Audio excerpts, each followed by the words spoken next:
Hey guys, welcome back. I'm filming in the living room today because my YouTube room's getting painted today, so I'm filming in here. I've filmed in all sorts of places. I've filmed in car parks, bushwalks, shopping centre car parks. It's not about where I'm filming. It's about the content that I'm talking about and helping people get better from stroke and recovery in general. So today's topic's about advice and which advice you should take. So when I had my major stroke when I was 27, and as I said in earlier videos, it was a fatal stroke. I'm not sure how I survived. No one is. But mine was a fatal one. Here's a picture of my brain, and that's what a fatal stroke looks like. So the advice I was given in say post-coma. So post-coma you'll spend maybe 4 weeks in hospital stabilising in preparation to find you an inpatient rehab centre that's within the catchment of your local area so that friends and family can visit you. So it's really important that the rehab's within your catchment area. And the rehab I got sent to that was in my catchment area wasn't really a rehab, it was an old people's home. Picture like Grandpa Simpson's old people's home, it was like that. But the physios and occupational therapists there were fantastic. I cannot fault them. I owe a lot of my recovery to my physio in specific, the advice that she gave me.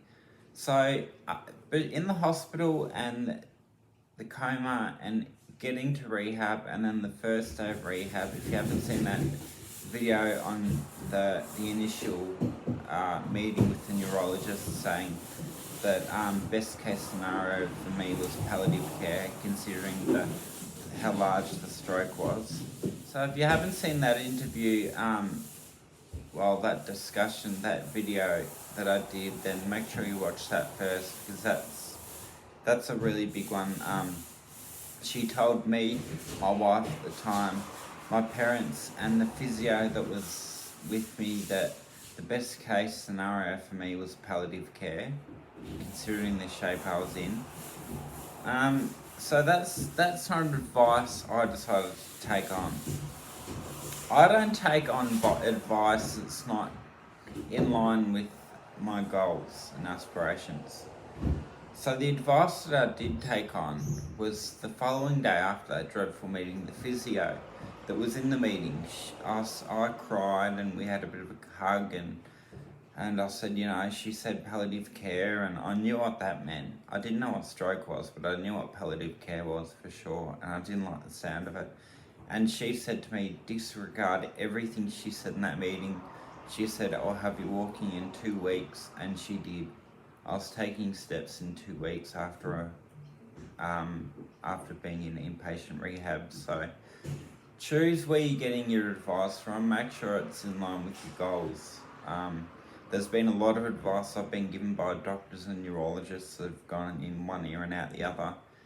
Relearning guitar. My occupational therapist said that it was